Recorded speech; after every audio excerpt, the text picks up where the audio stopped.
Hello students, વેદ digital એજ્યુકેશનમાં આપનું હાર્દિક સ્વાગત છે અને ફરી એકવાર આપણે આપણા યુનિટ નંબર 7ની અંદર થોડાક આગળ જવાના છીએ. છેલ્લા વિડીયોની અંદર આપણે જોયું હતું કે અંતિમ નામનો જે છોકરો છે કે જેને પોતાનો કોઈ પ્રશ્ન નથી, પરંતુ તેને કંઈક જાણવા માટે જાણવા માટે કંઈક પ્રશ્ન કરે છે. તો એ પ્રશ્નને આપણે જોયો હતો કે ભાઈ એને HIV પેશન્ટને લોહી દાન કરનાર વ્યક્તિ છે, એને ચેપ લાગે કે નહીં, એવો કંઈક પ્રશ્ન હતો. અને એ પ્રશ્નનો મિસ્ટર બક્ષી દ્વારા જવાબ આપવામાં આવ્યો કે ભાઈ HIV પેશન્ટને દાન કરનાર જે પણ વ્યક્તિ છે એને ચેપ નથી લાગતો, કારણ કે એની સાથે વાપરવામાં આવતા જે પણ સાધનો છે એ જંતુ મુક્ત કરેલા હોય છે. હવે આગળ જોઈએ આપણે. અંતિમ કહે છે, થેન્ક યુ સર. સર, તમારો આભાર. પ્રવક્તા says, you should know AIDS for no AIDS. વિદ્યાર્થી મિત્રો, તમને એમ લાગશે કે અહીંયા બધું એક જેવું જ બોલાય છે કે you should know AIDS for no AIDS, પણ અહીંયા જે શબ્દ આપેલો છે નો અને અહીંયા જે શબ્દ આપેલો છે નો, બોલવામાં સરખા દેખાય છે, પણ એના સ્પેલિંગ તમે જુઓ તો અલગ અલગ છે. અહીંયા છે KNOW નો અને સેકન્ડ છે NO નો. હવે આ બંનેને આપણે જ્યારે બોલીએ છીએ ત્યારે સેમ પ્રોનાઉન્સિએશન છે, સમાન ઉચ્ચારણ છે. તો આવા શબ્દો કે જે સમાન ઉચ્ચારણ ધરાવે છે પરંતુ એના સ્પેલિંગ ડિફરન્ટ છે, એના મિનિંગ્સ પણ ડિફરન્ટ આવશે, તો એવા શબ્દોને આપણે કહીશું હોમોફોન્સ, એટલે એક હોમોપોટિક શબ્દ કહેવામાં આવશે. હવે એને હોમોફોનિક શબ્દ કહીશું આપણે. તો નોનો મતલબ થાય જાણવું, અને આ જે નો આપેલું છે એનો મતલબ થાય નહીં અથવા ના.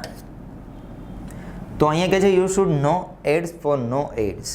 તમને એડ્સ ન થાય ને તેના માટે નો એડ્સ, એડ્સ પર જાણવું જોઈએ, એડ્સ વિશે જાણવું જોઈએ. એટલે ઘણીવાર શું હોય કે આપણે કોઈ બાબત પર જાણતા ન હોય ને તો એના કારણે પણ ઘણા રોગો આપણા શરીરમાં આવી જતા હોય. પણ જો આપણે જે તે રોગ વિશે થોડું ઘણું પણ જાણતા હોય ને તો આપણે એનાથી થોડા દૂર રહી શકીએ, એનાથી સલામતી રાખી શકીએ, એવું અહીંયા થઈ શકે છે. તો એટલા માટે અહીંયા પ્રવક્તા એવું કહે છે કે યુ શુડ નો એડ્સ. તમારે એડ્સ વિશે જાણવું જોઈએ. શાના માટે એડ્સ વિશે જાણવાનું? તો ફોર નો એડ્સ, એટલે કે તમને એડ્સ ન થાય એના માટે તમારે એડ્સ વિશે જાણવાનું છે. Before we conclude the conference, આપણે આ જે કોન્ફરન્સ સભા છે એ સભાને કન્ક્લુડ કરીએ. કન્ક્લુડ એટલે પૂર્ણ કરવું થાય, એટલે કે આપણે સભાને પૂરી કરીએ ને તે પહેલાં let's listen to Harish problems.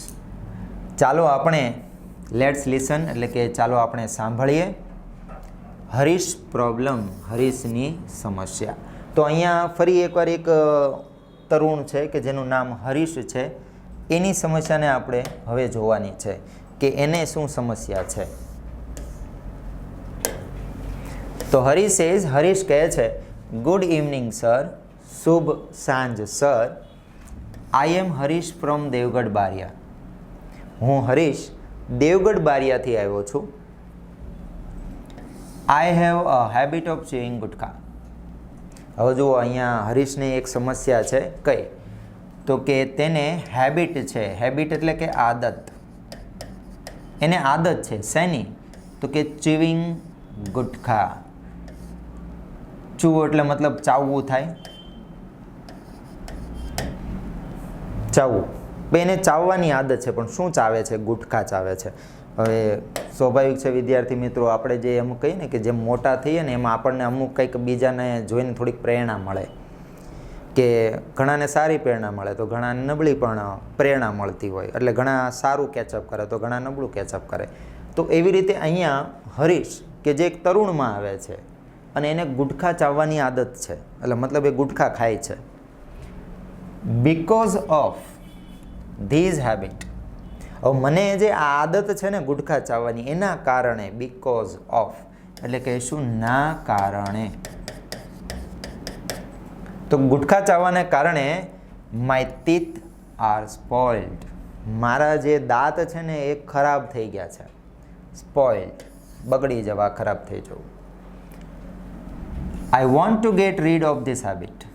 અને એટલા માટે અહીંયા હરીશ એવું કહે છે કે I want to get rid of. Gate rid of, નાથી છુટકારો મેળવવો. હેબિટ એટલે કહીશું આદત, અને વોન્ટ એટલે કહીશું ઈચ્છવું.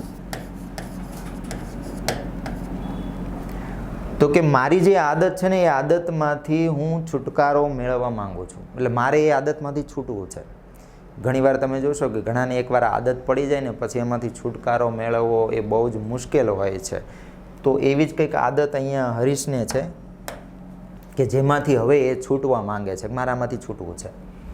પ્લીઝ હેલ્પ મી, મહેરબાની કરીને મને મદદ કરો. તો doctor Shah says, doctor Shah એને પ્રશ્ન કરે છે. Doctor Shah asked, in which class do you study Harish? Harish, તું કયા ક્લાસ એટલે કે વર્ગમાં અભ્યાસ કરે છે, એટલે તું કયા ધોરણમાં ભણે છે? તો હરીશ કહે છે, sir I am in class 9 student.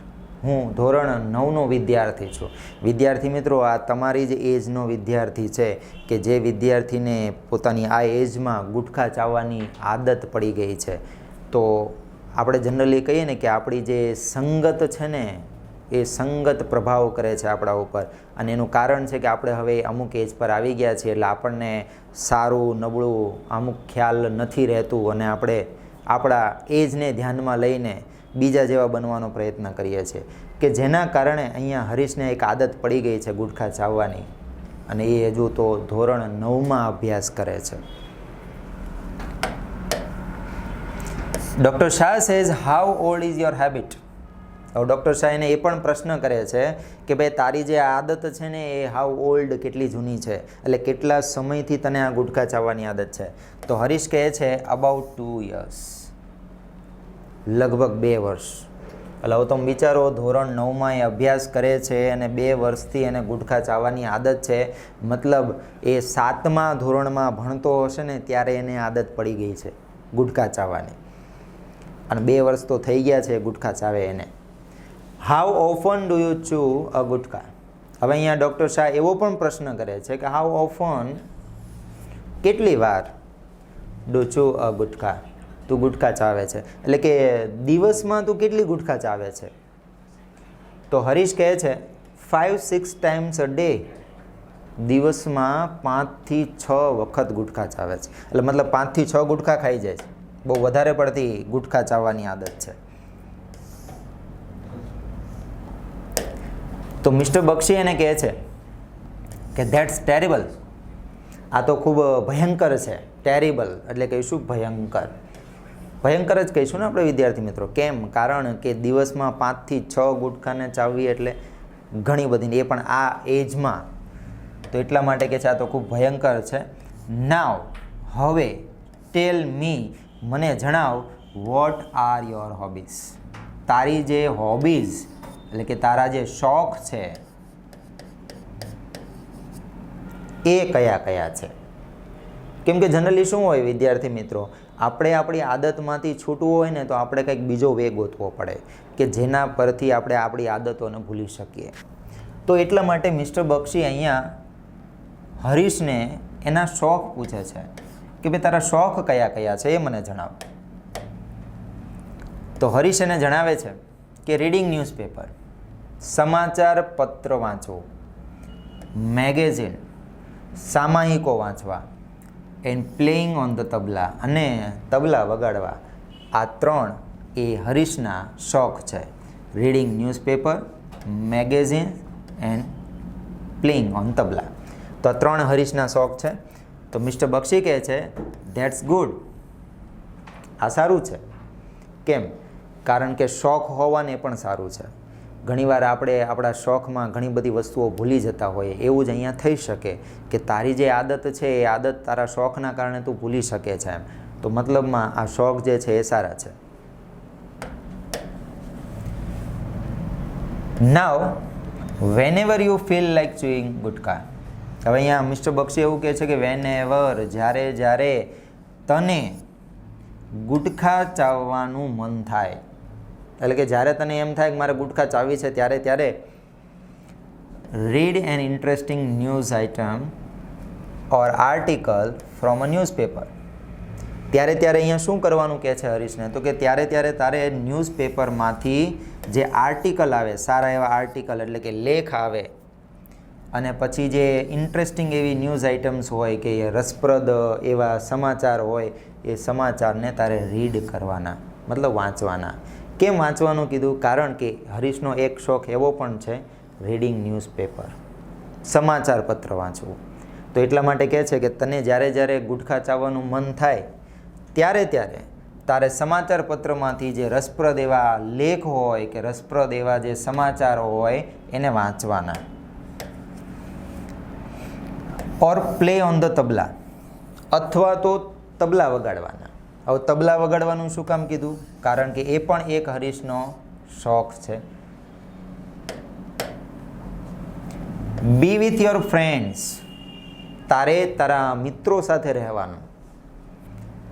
Talk to them, તેમની સાથે વાતચીત કરવાની. Play some games of your choice, અને તારી પસંદગીની કેટલીક રમતો રમવાની.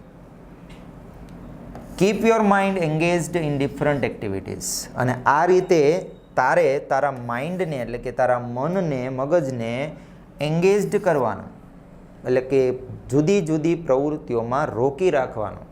એન્ગેજ્ડ એટલે મતલબ થાય રોકી રાખવું.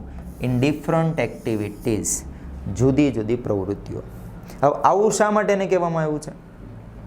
તો મિસ્ટર બક્ષી આવું એટલા માટે કીધું કે એને જે હેબિટ છે એ હેબિટમાંથી એને છૂટવું છે, અને હરીશની જે પણ શોખ છે એ શોખને ધ્યાનમાં લઈને અહીંયા મિસ્ટર બક્ષી એનું સોલ્યુશન આપે છે કે તારે આ બધું કરવાનું. રસપ્રદ સમાચારો વાંચવાના, લેખો વાંચવાના, તબલા વગાડવાના, તારે તારા મિત્રો સાથે રહેવાનું, એમની સાથે વાતચીત કરવામાં ટાઈમ આપવાનો છે, થોડીક રમતો તારી પસંદગીની પણ રમવાની છે, અને આ બધી પ્રવૃત્તિઓ કરીને તારે તારા મનને એ પ્રવૃત્તિઓમાં એની અંદર રોકી રાખવાનું છે, જેથી કરીને તારા મનની અંદર ગુટખા ચાવવાનો વિચાર આવે નહીં, અને આ રીતે તું તારી આદતથી છૂટી શકે. એટલા માટે અહીંયા કહે છે, I am sure you will be able to get rid of this habit. મને વિશ્વાસ છે કે તું જો આ રીતે કરીશ ને તો એનાથી યુ વિલ બી એબલ, તું સક્ષમ બની જઈશ, two get rid of this habit, આ આદતમાંથી છુટકારો મેળવવા માટે. એટલે કે તું આ રીતે એમાંથી છુટકારો મેળવી શકીશ.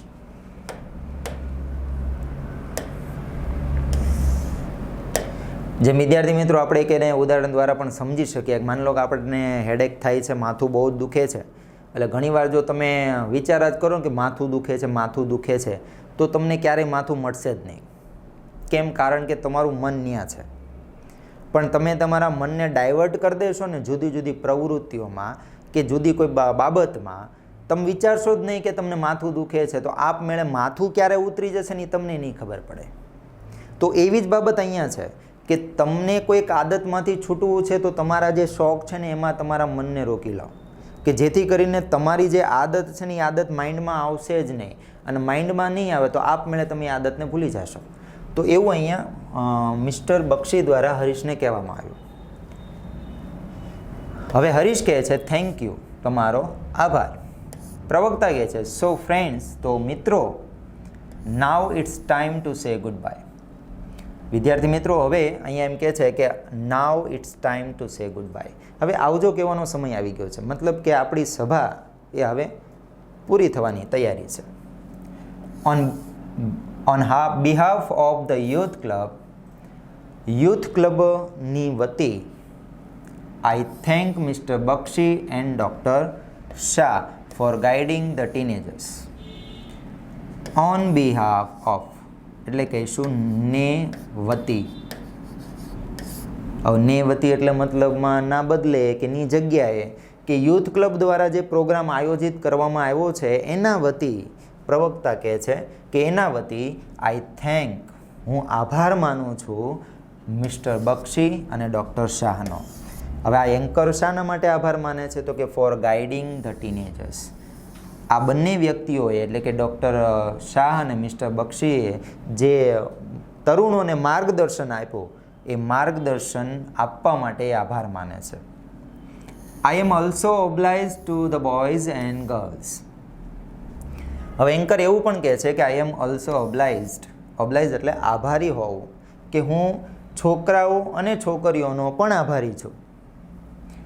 વુ કે જેમણે ટ્રસ્ટેડ અસ અમારા ઉપર ટ્રસ્ટ કર્યો, અમારા પર વિશ્વાસ મૂક્યો, એન્ડ શેર્ડ ધેર પ્રોબ્લેમ્સ અને પોતાની જે સમસ્યા હતી ને એ સમસ્યાને અમારી સાથે શેર કરી, વહેંચી. અગેન ફરી એકવાર goodbye and good night. Anchor એમ કે છે ફરી એકવાર આવજો, શુભ રાત્રિ, ટેક કેર, સંભાળ લેજો. તો વિદ્યાર્થી મિત્રો, અહીંયા આ પાઠની અંદર આપણે જોયું કે તરુણા અવસ્થાની અંદર જે પ્રશ્નો છે એ પ્રશ્નોનું નિરાકરણ લાવવા માટે અહીંયા વિદ્યાર્થીઓ પોતાના પ્રશ્નોને કાર્યક્રમમાં રજૂ કર્યા અને એનું સોલ્યુશન મેળવ્યું. અને આ રીતે આપણે પણ આપણી સમસ્યાઓને બીજાની સામે રજૂ કરીને આપણે એમનું સોલ્યુશન મેળવી શકીએ છીએ. તો અહીંયા સુધી આપણો યુનિટ છે અને આપણા યુનિટની અંદર આપણે આ બાબતોને ધ્યાનમાં લીધી. Thank you for watching this video.